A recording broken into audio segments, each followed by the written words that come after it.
Helens 14, St Helens 8. Super League is the winner. Once again, back-to-back classics for the Saints. Of course, the win against Wigan on Good Friday. Couldn't get the job done in Perpignan. They hate going to Perpignan, don't they? Oh, yeah. All 3 games last year went the way of the Catalan Dragons, and they've done the Saints again. I've seen various things. 6 years, I believe it's been, since they won in Perpignan. I heard on one of the podcasts. Whether that's true or not, I don't know. And something like 7 wins in the last 11 against the Saints. There's no doubt about it. Catalan Dragons are Saints' Achilles heel. And I have to go there. I'm going to go there straight away. Come on, Saints fans, and come on, Saints as a club. You're better than this. Have a bit of humility. Stop being arrogant. I have to say it. You know, this was all about brilliant defence from the Catalan Dragons. You talk about the Catalan Dragons, you know, they went into this game with players missing. I mean, people will argue no Matty Lees for Saints, of course, no Mark Percival as well. But let's not forget, Julien Busquet wasn't there. Jordan Admiral gets taken off.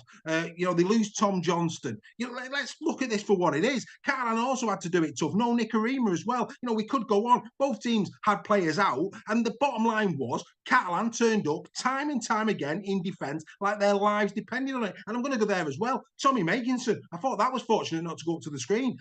Johnny Lomax comes in and puts pressure on the ball. You can't do that. You're not allowed to do that. That's shocking. And for me, no camera angle shows Tommy Makinson putting that ball down. Don't get me wrong, he'd have probably sent it up as a try, and it'd have been given a try, which is a nonsense. But, you know, I think you got away one there. As for Arthur Moore, what an outstanding tackle on Lewis Dodd.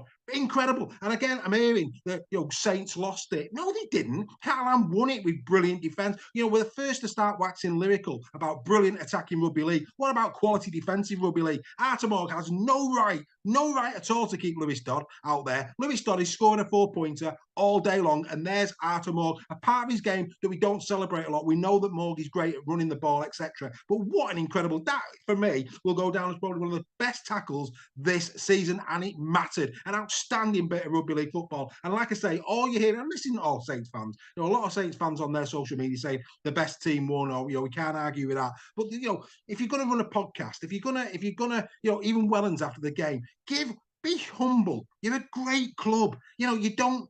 No, Saints are an outstanding club, but at times the arrogance is shocking. The humility needs to come into their club. I mean, you know, these are probably the same people who leave before trophies are picked up. I get that. But the bottom line is, not good enough, St Helens. This was a great game of rugby league where either team, no matter who won this game, it was still going to be a great game of rugby league. It could have gone either way, but Catalan deserved the game.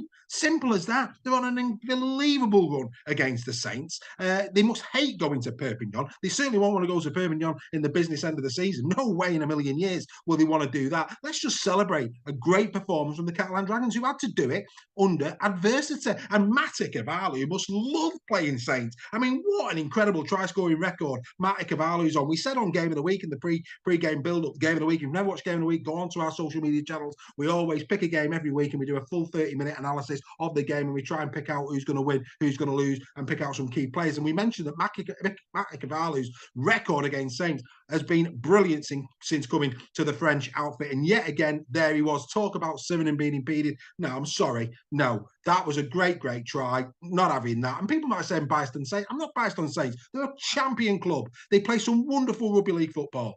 But the bottom line is, when you lose, it's not always the referee's fault. And have a bit of humility.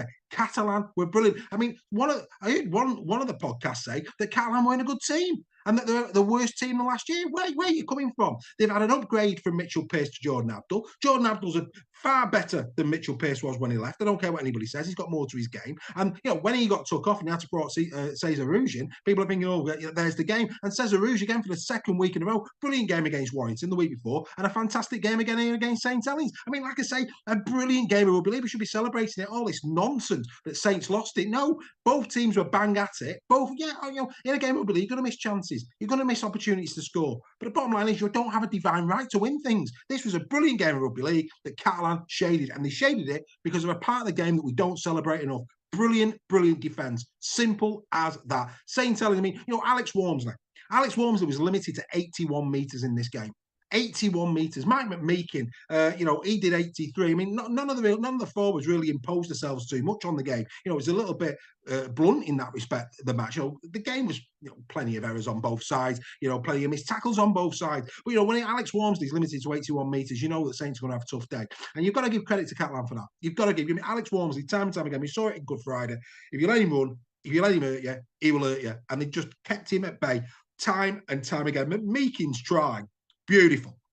Absolutely beautiful. The Welsby try was too easy. I mean, don't get me wrong, great. I mean, you can't give Jack Welsby that amount of room on the edges. Tom Davis was sold a dummy, incredibly. I'm not being funny, but you know, Mamas and Papas sell less dummies than that. Unbelievable stuff. In he goes in the corner. No wonder they went out of business. But anyway, that's by the by. But then, of course, the bounce back from Mike McMeekin, brilliant try that. Then they're making someone, which I say, you know, for me, it was a no try. It went up as a try. I've got no issue with that. It's life. It's one of those things. And at half time, it's 8 points to 6. And then out come Catalan, you know, outstanding try from Matt Cavallo. I had no issues with it at all. The missed kicks, you know, the 2 missed kicks in this game really cost the Saints, didn't it, in this match? There's no doubt about that. And it allowed Catalan, of course, that opportunity to go 14 points to 8 up. A brilliant performance. Steve McNamara will be delighted with this because, like I say, key players were missing. Key players were missing for Catalan Dragons. Don't worry about that. And they played brilliant. There were key players missing for Saints as well. But come on, have a bit of class. Come on. A brilliant game of rugby league. Absolutely loved it. Every part of it, I loved it. Some superb play.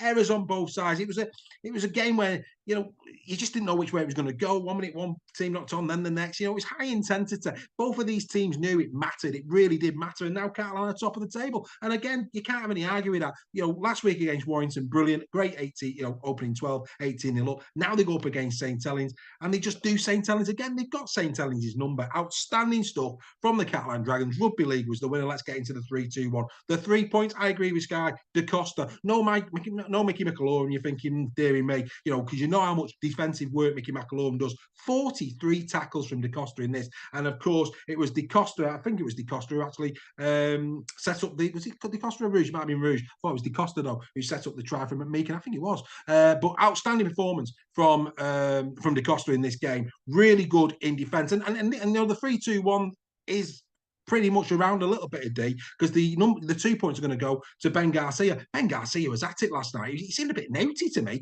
I don't know what had wound him up, but he was proper getting in the faces of the St. Helens players. 38 tackles from Ben, 72 metres going forward. You know, a captain's knock from Ben Garcia. And I'll tell you, I'm going to give the 1.2. I'm not going to give it to Icavalo. I'm going to give it to the other man, Artur Romano. What a game Artur Romano had, especially in the first half. I thought Romano was exquisite. Really did. Had a great game, the young Frenchman. And I have to say, you know, I really like the fact that Steve McNamara has given Romano his head. I think Romano is a great player. Really is. Quality top draw player is Artur Romano, fully deserving for me. You know, we could have gone Artur more, we could have gone over, you know, for the try-saving tackle. And you know what? In some respects, maybe he was in contention for that one. But yeah, Romano for me. Something about Romano in this game. Really enjoyed his game. Might not be popular out there. What's your thoughts? Would you give it the 1 point to Morg? Would you give it to Romano? I don't know. But the Morg try-saving tackle, without doubt, deserves great respect. I thought he had a great game. But I'm going to give it to Artur Romano. 3 for Da Costa, 2 for Garcia, 1 for Romano. What's your thoughts on that? Come on, Saints. You know, when you get beat, sometimes you just got to applaud the opposition. Please applaud the opposition. Have a bit of humility. You're a great club. Don't be arrogant. Be a champion team. Champions teams give praise where it is due to an opposition. That's what they do. They don't need to worry about it. Over the course of the season, Saints will be all right. But let's give Catalan their due. The top of the table after 7 rounds. They've had 2 back-to-back wins of real quality. Really enjoyed this one. Cracking tussle. That's in the sheds for round number 7. We hope you've enjoyed it. And okay, at the end of the show, you're going to see the tickets are on, well, not on sale because they're free, but get your ticket to the Super Lwague Raw Quiz Night. It's on the 15th of April at 7:30, free entry, but you need to secure yourself a ticket because places are limited. It's free to enter. It's going to be a great giggle. Super Lwague Raw doing it yet again, bringing you new things. You know, this is about rugby league community and family, having something to do on a Monday night at 7:30. We're going to get together, brilliant quiz night, prizes for the winner. Oh yeah, come on, you need to be a part of that. But that is in the sheds for another week. We will be back for the Final Whistle podcast. Make sure you download that tomorrow on Apple, Amazon and Spotify from 7 a.m. We will be reviewing all the round 7 action tonight with the Team Talk members. But that's been in the sheds for round number 7. We'll see you in a couple of weeks' time for round number 8. Bye for now.